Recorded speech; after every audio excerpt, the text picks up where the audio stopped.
Hi friends, ಎಲ್ಲರೂ ಹೇಗಿದ್ದೀರಾ? ಎಲ್ಲರೂ ಚೆನ್ನಾಗಿದ್ದೀರಾ ಅಂತ ಭಾವಿಸ್ತೀನಿ. ಇವತ್ತು ನಾನು ನಿಮ್ಮ ಜೊತೆ ಮಶ್ರೂಮ್ ಬಿರಿಯಾನಿಯನ್ನು ಶೇರ್ ಮಾಡೋದಕ್ಕೆ ಬಂದಿದ್ದೀನಿ. ನಾನು ಇವಾಗ ಇಲ್ಲಿ ನೋಡಿ ಮಶ್ರೂಮನ್ನು ತಗೊಂಡು ಅದರ ಮೇಲ್ಗಡೆ ಇರುವಂತಹ ಲೇಯರನ್ನು ಚೆನ್ನಾಗಿ ತೆಗೆದು ಕ್ಲೀನ್ ಮಾಡ್ಕೋತಾ ಇದ್ದೀನಿ. ಅದು ನೀವು ಮಶ್ರೂಮನ್ನು ಡೈರೆಕ್ಟಾಗಿ ಹಾಗೆ ಯೂಸ್ ಮಾಡಬಾರ್ದು. ಅದ್ರ ಮೇಲ್ಗಡೆ ಇರುವಂಥ ಒಂದು ಲೇಯರ್ ಇರುತ್ತಲ್ವ, ಅದನ್ನು ಚೆನ್ನಾಗಿ ತೆಗೆದು ಕ್ಲೀನ್ ಮಾಡಿ ವಾಶ್ ಮಾಡಿ ಯೂಸ್ ಮಾಡಬೇಕಾಗುತ್ತೆ. ಸೊ ನಾನಿವಾಗ ನೋಡಿ ಈ ಥರ ಮೇಲ್ಗಡೆ ಇರುವಂಥ ಲೇಯರನ್ನೆಲ್ಲ ಕ್ಲೀನಾಗಿ ತೆಗೆದು ಕಟ್ ಮಾಡ್ಕೊಂಡು ಇಲ್ಲಿ ನೋಡಿ ಚೆನ್ನಾಗಿ ವಾಶ್ ಮಾಡ್ಕೊಂಡು ಇಟ್ಕೊಂಡಿದ್ದೀನಿ. ಇವಾಗ ಒಂದು ಕುಕ್ಕರನ್ನು ಒಲೆ ಮೇಲೆ ಇಟ್ಟಿದ್ದೀನಿ.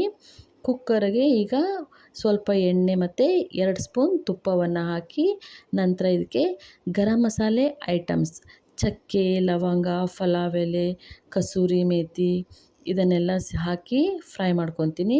2 ಈರುಳ್ಳಿಯನ್ನು ಕಟ್ ಮಾಡಿ ಇಟ್ಕೊಂಡಿದ್ದೆ, ಅದನ್ನು ಸಹ ಚೆನ್ನಾಗಿ ಫ್ರೈ ಮಾಡಿ ನಂತರ ವಾಶ್ ಮಾಡಿ ಇಟ್ಕೊಂಡಿರುವಂತಹ ಮಶ್ರೂಮನ್ನು ಸಹ ಇದಕ್ಕೆ ಸೇರಿಸಿ ಸ್ವಲ್ಪ ಉಪ್ಪನ್ನು ಹಾಕಿ ಚೆನ್ನಾಗಿ ಫ್ರೈ ಮಾಡ್ಕೊತೀನಿ. ಇವಾಗ ಅದನ್ನು ಫ್ರೈ ಆಗೋದಕ್ಕೆ ಬಿಟ್ಟು ಈಗ ಒಂದು ಮಿಕ್ಸಿ ಜಾರ್ಗೆ ಸ್ವಲ್ಪ ಕೊತ್ತಂಬರಿ, 1-2-3 ಖಾರಕ್ಕೆ ನಿಮ್ಗೆ ಎಷ್ಟು ಬೇಕೋ ಅಷ್ಟು ಹಸಿಮೆಣಸು, ಪುದೀನ, ಶುಂಠಿ, ಬೆಳ್ಳುಳ್ಳಿ ಮತ್ತು ಸ್ವಲ್ಪ ಉಪ್ಪು ಹಾಕಿ ಗ್ರೈಂಡ್ ಮಾಡ್ಕೊಂಡು ಬಂದಿದ್ದೀನಿ. ಇವಾಗ ಇದನ್ನು ಫ್ರೈ ಮಾಡ್ಕೊಂಡಿರುವಂಥ ಮಶ್ರೂಮ್ಗೆ ನಾನೀಗ ಸೇರಿಸ್ತಿದ್ದೀನಿ. ಇವಾಗ ಇದನ್ನು ಹಾಕಿ ಚೆನ್ನಾಗಿ ಸ್ವಲ್ಪ ಹೊತ್ತು ಫ್ರೈ ಆಗೋದಕ್ಕೆ ಬಿಡ್ತೀನಿ. ಇವಾಗ ಅದೇ ಮಿಕ್ಸಿ ಜಾರ್ಗೆ ನಾನು 1-2 ಟೊಮೆಟೊವನ್ನು ಹಾಕಿ ಗ್ರೈಂಡ್ ಮಾಡಿ ಇಟ್ಕೊಂಡಿದ್ದೆ, ಅದನ್ನು ಸಹ ಇವಾಗ ಇದಕ್ಕೆ ಸೇರಿಸ್ತಿದ್ದೀನಿ. ಇದನ್ನು ಇವಾಗ ನಾನು ಫ್ರೈ ಮಾಡ್ಕೊತೀನಿ 1-2 ನಿಮಿಷ. ಇದೇ ಟೈಮಲ್ಲಿ ಇದಕ್ಕೆ ನಾನು ಸ್ವಲ್ಪ ಮೊಸರನ್ನ ಸೇರಿಸ್ತಿದ್ದೀನಿ. ಮೊಸರನ್ನ ಸಹ ಇದಕ್ಕೆ ಬಿರಿಯಾನಿಗೆ ಹಾಕೋದ್ರಿಂದ ತುಂಬ ಚೆನ್ನಾಗಿ ಟೇಸ್ಟ್ ಬರುತ್ತೆ. ಸೊ ಮೊಸರನ್ನ ಹಾಕಿ ಇವಾಗ 1-2 ನಿಮಿಷ ಫ್ರೈ ಆಗೋದಕ್ಕೆ ಬಿಟ್ಟು ಇದೇ ಟೈಮಲ್ಲಿ ನಾನಿವಾಗ ಇದಕ್ಕೆ ಸ್ವಲ್ಪ ಗರಂ ಮಸಾಲೆ ಪೌಡರ್ ಮತ್ತು ಸ್ವಲ್ಪ ಅರಿಶಿನ ಇದೆರಡನ್ನು ಸಹ ಸೇರಿಸ್ತಿದ್ದೀನಿ. ಫ್ರೆಂಡ್ಸ್, ನಾನು ಇದಕ್ಕೆ ಯಾವುದೇ ತರಹ ಬೇರೆ ಮಸಾಲೆನ ಏನು ಯೂಸ್ ಮಾಡ್ತಾ ಇಲ್ಲ.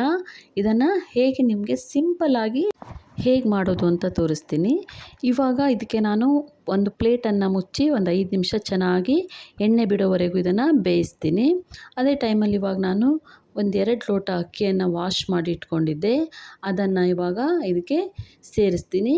2 ಲೋಟ ಅಕ್ಕಿಗೆ 4 ಗ್ಲಾಸ್ ನೀರನ್ನು ಹಾಕಿ ಇವಾಗ ಇದನ್ನು ಚೆನ್ನಾಗಿ ಕುದಿಯೋದಕ್ಕೆ ಬಿಡ್ತೀನಿ. ಈ ಟೈಮಲ್ಲಿ ನಿಮಗೆ ಉಪ್ಪು ಕಡಿಮೆ ಇದ್ದರೆ ಉಪ್ಪು ಹಾಕ್ಕೋಬೋದು. ಇವಾಗ ನೋಡಿ ಈ ಥರ ನಾನು ಉಪ್ಪನ್ನು ಹಾಕಿ ನೀರನ್ನೆಲ್ಲ ಚೆನ್ನಾಗಿ ಮಿಕ್ಸ್ ಮಾಡಿ ಇದನ್ನು ಒಂದು ಸಲ ಚೆನ್ನಾಗಿ ಮಿಕ್ಸ್ ಮಾಡಿ ಕುದಿಯೋದಕ್ಕೆ ಬಿಡ್ತೀನಿ. ಫ್ರೆಂಡ್ಸ್, ಇದು ಸಿಂಪಲ್ಲಾಗಿ ಟೇಸ್ಟಾಗಿ ತುಂಬ ಚೆನ್ನಾಗಿರುತ್ತೆ. ಈ ರೆಸಿಪಿ ಬ್ಯಾಚುಲರ್ಸ್ಗೆ ತುಂಬ ಹೆಲ್ಪ್ ಆಗುತ್ತೆ, ಯಾಕಂದರೆ ಇದು ತುಂಬ ಈಸಿಯಾಗಿದೆ ಮತ್ತು ತುಂಬ ಟೇಸ್ಟ್ ಆಗಿರುತ್ತೆ ಕೂಡ. ನೀವು ಫ್ರೆಂಡ್ಸ್ ಒಂದು ಸಲ ಇದನ್ನು ಟ್ರೈ ಮಾಡಿ, ನಿಜವಾಗ್ಲೂ ಇದು ನಿಮಗೆ ಇಷ್ಟ ಆಗುತ್ತೆ. ಇವಾಗ ನಾನು ಇದು ಒಂದು ಕುದಿ ಬರೋವರೆಗೆ ಇದನ್ನು ಬಿಡ್ತಿದ್ದೀನಿ. ಇಲ್ಲಿ ನೋಡಿ ಈಗ ಕುದಿಯೋಕ್ಕೆ ಸ್ಟಾರ್ಟ್ ಆಗಿದೆ. ಇವಾಗ ಈ ಟೈಮಲ್ಲಿ ಇದನ್ನು ನಾನು ಕುಕ್ಕರ್ ಮುಚ್ಚಿ ಇದನ್ನು 1-2 ವಿಸಿಲನ್ನು ಕೂಗಿಸ್ತೀನಿ. ಇವಾಗ ನೋಡಿ 2 ವಿಸಿಲ್ ಆಗಿದೆ, ಪಲಾವ್ ರೆಡಿ ಆಗಿದೆ. ಎಷ್ಟು ಚೆನ್ನಾಗಿ ಬಂದಿದೆ, ಉದ್ರಾಗಿ ಬಂದಿದೆ ಅಂತ ಹೇಳಿ. ಫ್ರೆಂಡ್ಸ್, ನೀವು ಇದನ್ನು ಒಂದು ಸಲ ಮನೆಯಲ್ಲಿ ಟ್ರೈ ಮಾಡಿ ನನಗೆ ಹೇಗೆ ಬಂದಿದೆ ಅಂತ ಕಮೆಂಟ್ ಮಾಡಿ ತಿಳಿಸಿ. ನಿಜವಾಗ್ಲೂ ನಿಮಗಿದು ಇಷ್ಟ ಆಗುತ್ತೆ ಅಂತ ಅಂದ್ಕೊಂಡಿದ್ದೀನಿ. ಯಾರ್ಯಾರು ನನ್ನ ಚಾನೆಲ್ ನೋಡ್ತಿದ್ದೀರೋ ಪ್ಲೀಸ್ ನನಗೆ ಸಪೋರ್ಟ್ ಮಾಡಿ. Thank you friends.